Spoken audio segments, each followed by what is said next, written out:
Friends, स्वागत है आपका अपने YouTube channel Aparna GS classes में। तो आइए कल डेली की भांति हम लोग जिस तरह से वीडियो को कंटिन्यू करते हैं, आज हम जिस टॉपिक को पढ़ेंगे उस टॉपिक का नाम है शैशवावस्था। तो हमने बताया था जो सामान्य वर्गीकरण में शैशवावस्था को 0 से 5 वर्षों के अंतराल में रखा जाता है।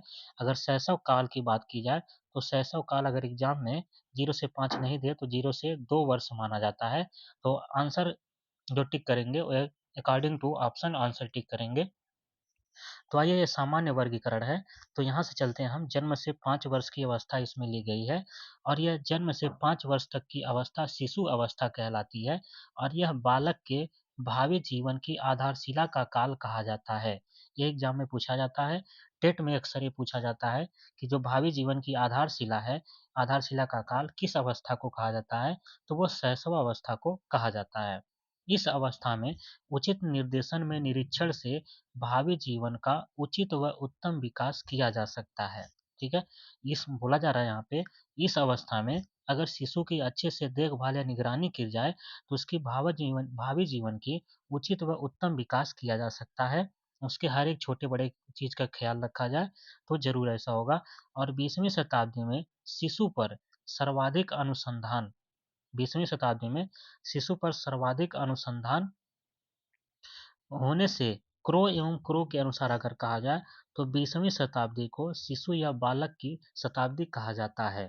ये भी एग्जाम में पूछा जाता है कि क्रो एवं क्रो के अनुसार 20वीं शताब्दी को शिशु या बालक की शताब्दी कहा जाता है। यह भी नोट कर लेंगे तो ये बहुत ही इंपॉर्टेंट चीज है।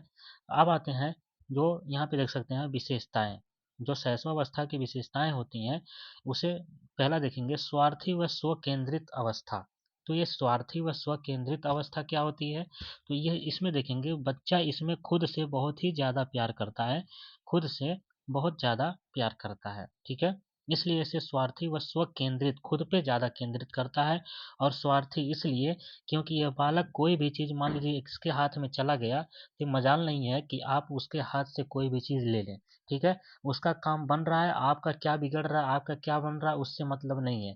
बस बच्चे को फुल सपोर्ट चाहिए, मतलब उसको फुल सुविधा चाहिए। आप कहीं से भी ला कर दो, उसने बोल दिया कि हमको इतने टाइम, जिस टाइम भी वो बोल दिया हमको ये चाहिए तो आपको वो लाना ही लाना पड़ेगा, नहीं तो रो रो करके आप लोग को परेशान करके रख देगा। तो ये स्वार्थी होता है, उसको ये नहीं मतलब कि कहाँ से आप सामान ला रहे हैं, यह व्यवस्था है भी या नहीं। तो ये स्वार्थी व स्व केंद्रित होता है, खुद पर केंद्रित होता है। दूसरा है खिलौने की अवस्था। खिलौनों की अवस्था, इस अवस्था में जो बालक होता है, शिशु होता है, उसके आसपास बहुत सारे खिलौनों की बमबारी लगी होती है। वो खेले या ना खेले लेकिन उसको हर खिलौना चाहिए। तीसरा है मूल प्रवृत्त्यात्मक व्यवहार। इसका जो मूल प्रवृत्त्यात्मक व्यवहार है, ये देखेंगे, इसको क्षण भर में गुस्सा, रोना सब कुछ मतलब क्षणिक होता है इसका।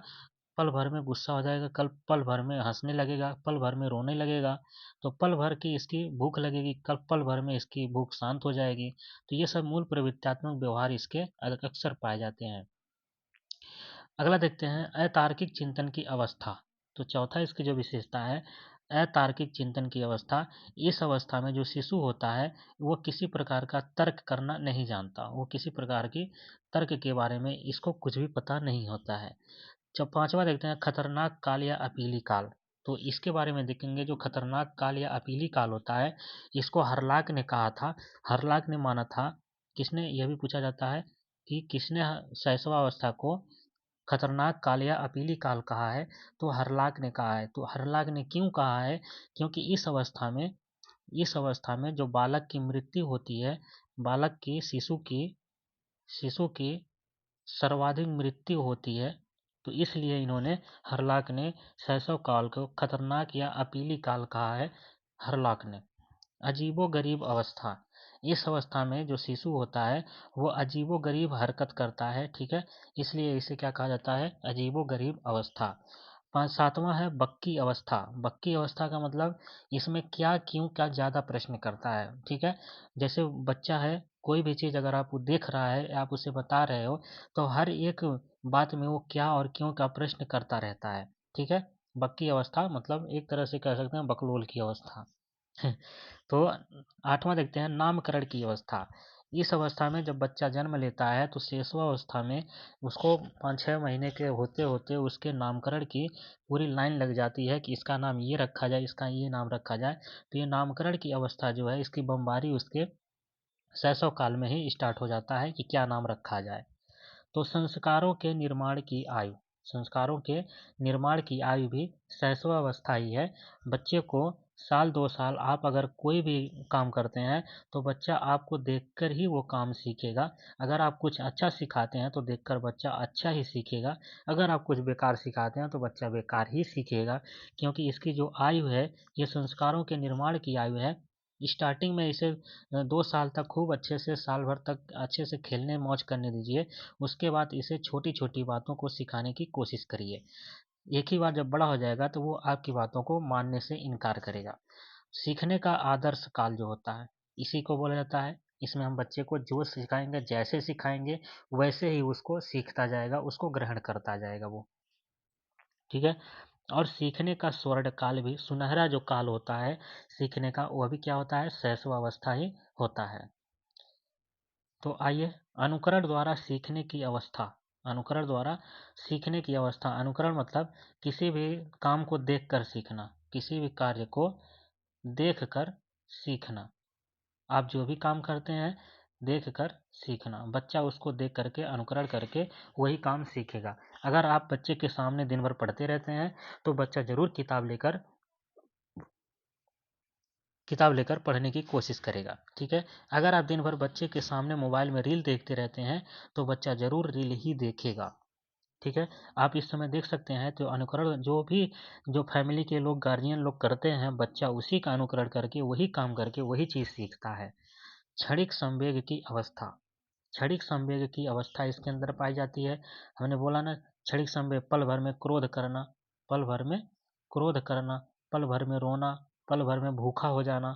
ठीक है। पल भर में इसे खेलने की इच्छा जाहिर करना। तो ये सब क्षणिक जो संवेग होता है, इसकी संवेग की अवस्था होती है।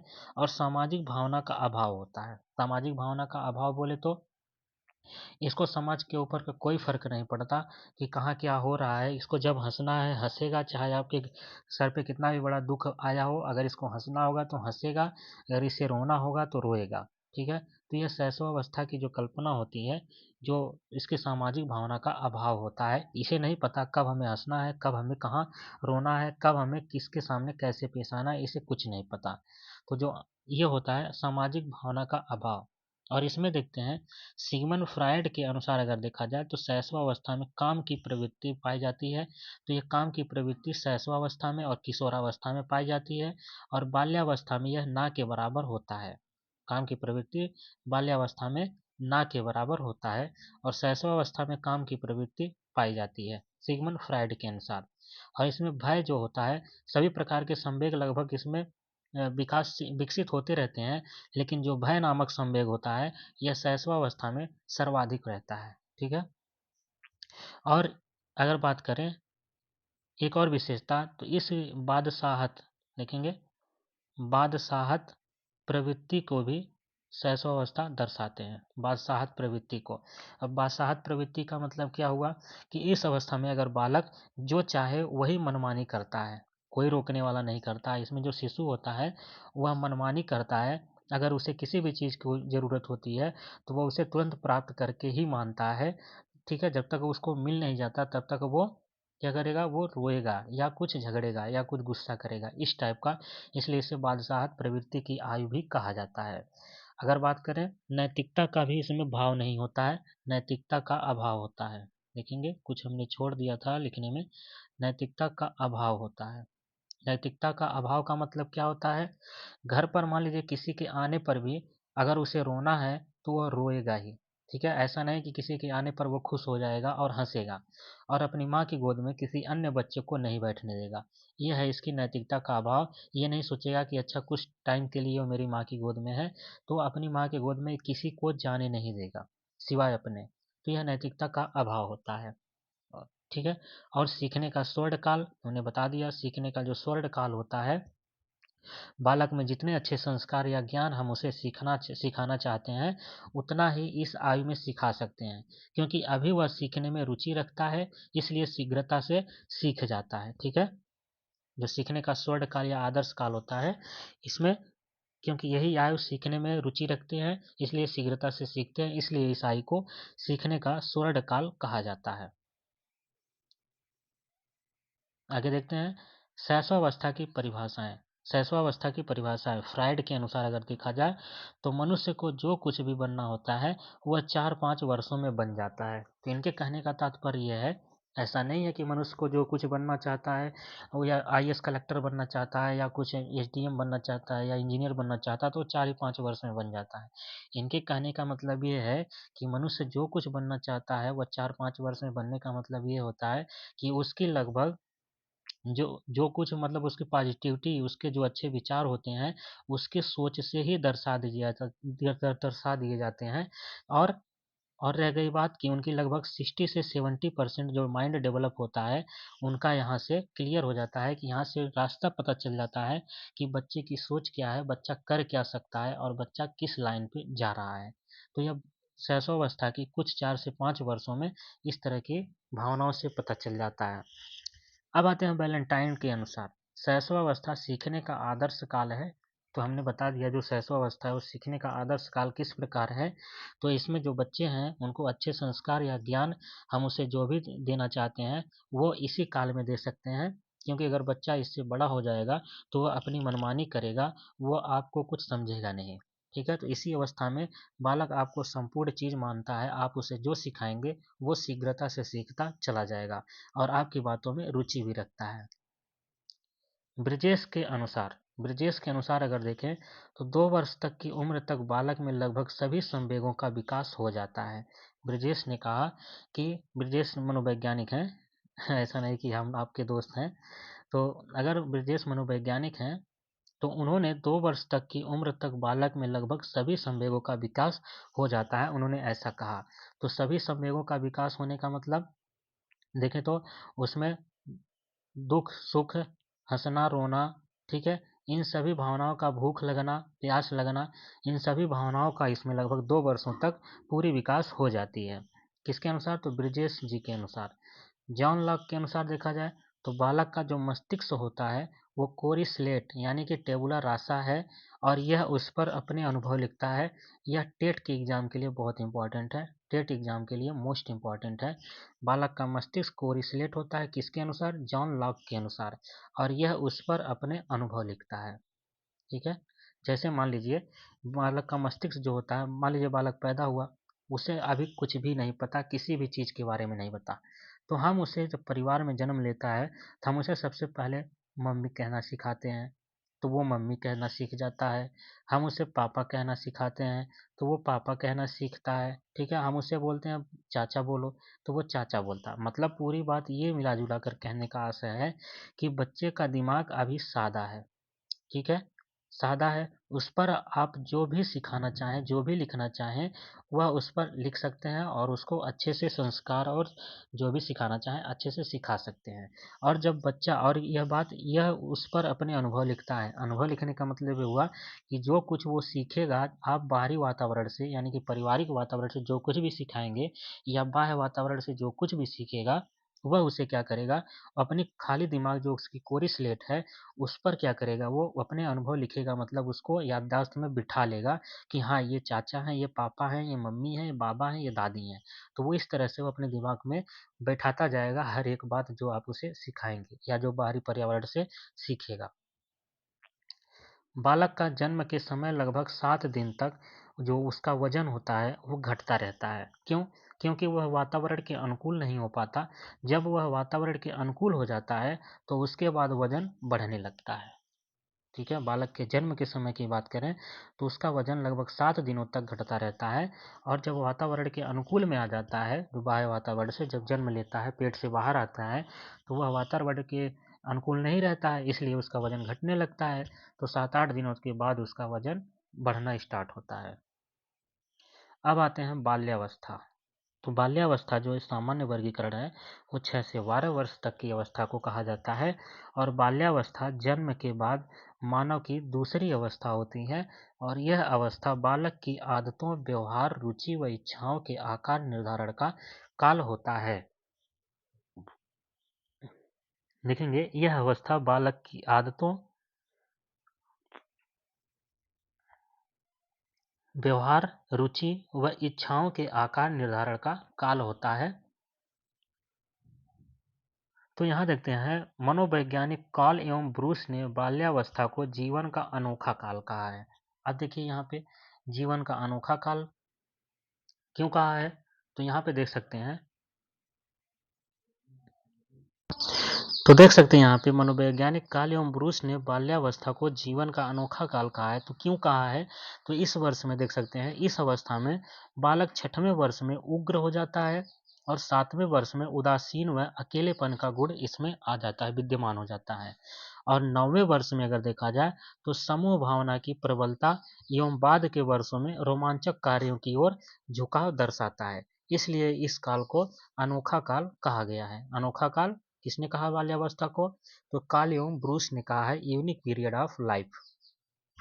इस अवस्था में बालक व्यक्तिगत तथा सामाजिक व्यवहार करना सीखना प्रारंभ करता है। यहाँ से देखेंगे इस अवस्था में बालक व्यक्तिगत तथा सामाजिक व्यवहार करना सीखना प्रारंभ करता है। मतलब इसका क्या हुआ, व्यक्तिगत व्यवहार से मतलब क्या हुआ कि अपने व्यवहारों में सुधार करना, ठीक है, कि कब हमें कहाँ बोलना है, किस तरह से हमें कहाँ पे, मान लीजिए कोई दुखी है तो उसके सामने हंसना नहीं है, उसका मजाक नहीं उड़ाना है, कब हमें हंसना है तो खुशनुमा माहौल में हंसना है, ठीक है, तो कब हमें क्या चीज़ मांगना है, कब हमें भूख लगनी है, कब हमें खाना खाना है, तो इन सब का जो व्यक्तिगत सुधार, कब हमें जगना है, तो इन सब का जो व्यक्तिगत सुधार होता है, ये सब जो बच्चा स्कूल से समय जाने की जो क्रियाकलाप हुई, ये सब जो बालक होता है वो व्यक्तिगत रूप से सीखना स्टार्ट कर देता है।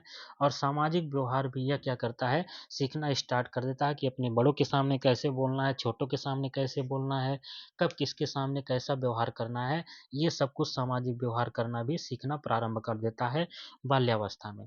और इसकी औपचारिक शिक्षा का प्रारंभ भी इसी अवस्था में होता है। औपचारिक शिक्षा का मतलब बोले तो उसकी जो स्कूली अवस्था होती है, स्कूली अवस्था कोचिंग की अवस्था होती है, पारिवारिक परिवार का नहीं लेंगे, जो स्कूली अवस्था का जो शिक्षा का प्रारंभ होना इसी अवस्था में स्टार्ट हो जाता है, बच्चा स्कूल भी जाने लगता है।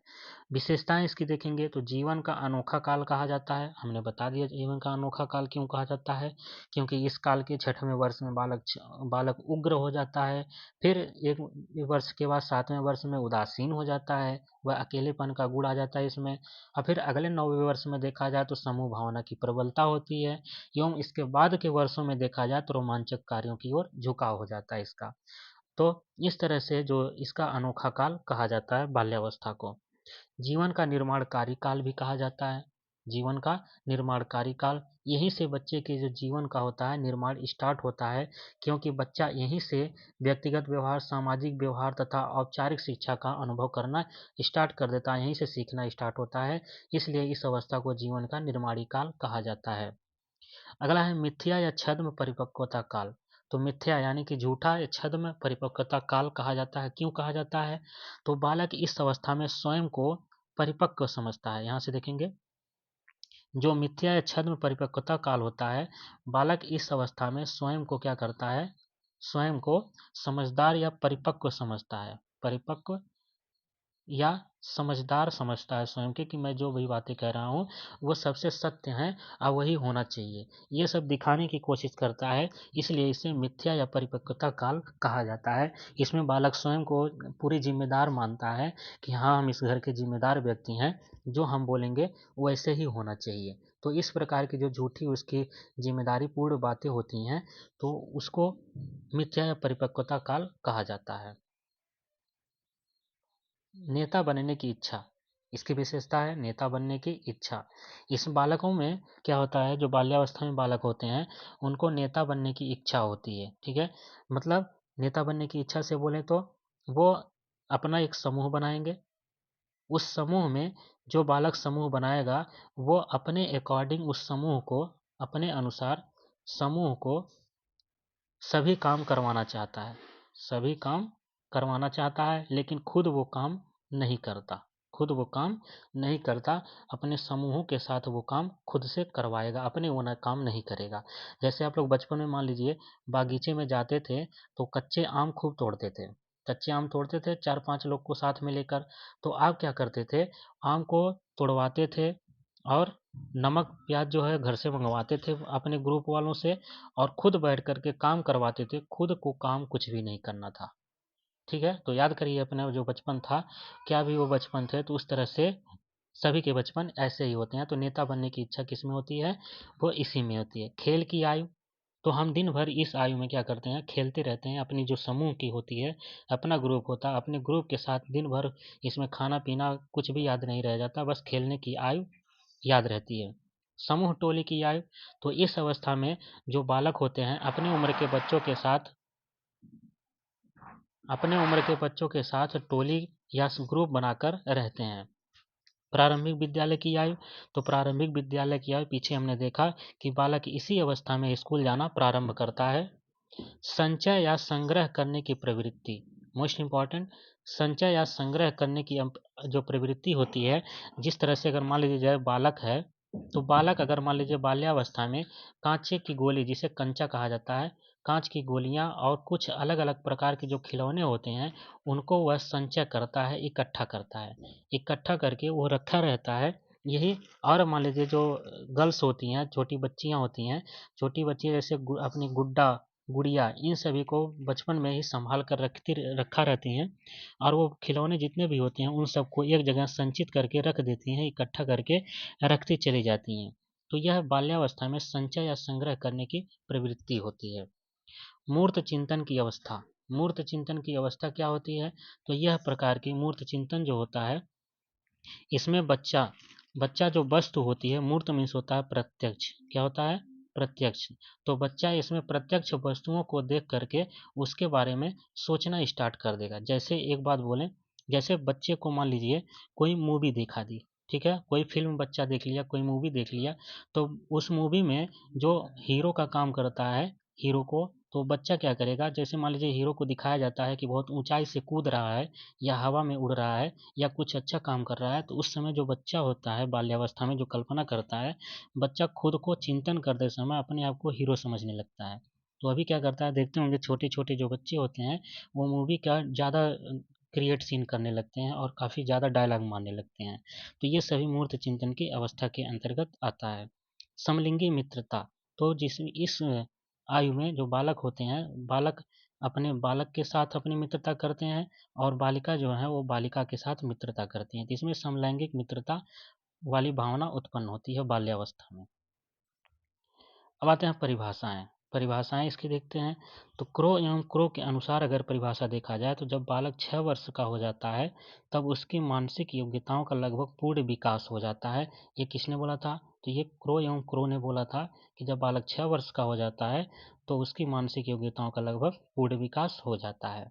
क्योंकि बालक, क्यों इन्होंने बोला था, क्योंकि बालक शैशवावस्था के लगभग बोला जाए तो पूर्व बाल्यावस्था यानी कि बोला जाए तो 3 से 5 या 6 वर्ष की अवस्था में ही बालक स्कूल जाना स्टार्ट कर देता है। स्कूल जाना, उसके बाद व्यक्तिगत व्यवहार करना सीख जाता है, और उसके बाद सामाजिक व्यवहार, ये सभी चीज़ें सीख जाता है पूर्व बाल्यावस्था में ही। इसलिए क्रो एवं क्रो ने 6 वर्ष के बालक को उसकी मानसिक योग्यताओं का लगभग पूर्ण विकास बताया जाता है। आगे देखते हैं रॉस के अनुसार, तो बाल्यावस्था मिथ्या परिपक्वता का काल होता है। ये हमने अभी देखा, तो मिथ्या परिपक्वता का काल होता है। बालक इस अवस्था में स्वयं को जिम्मेदार मानने लगता है, सोचता है कि जो हम कह रहे हैं वही बातें सही होंगी और वैसे ही होनी चाहिए। तो स्वयं को जिम्मेदार मानना, ये मिथ्या परिपक्वता काल का जो बाल्यावस्था में है, मिथ्या परिपक्वता काल की आयु है। तो दोस्तों आशा करते हैं वीडियो अच्छी लगी होगी। मिलते हैं नेक्स्ट वीडियो में, तब तक के लिए धन्यवाद, और चैनल को सब्सक्राइब जरूर करें।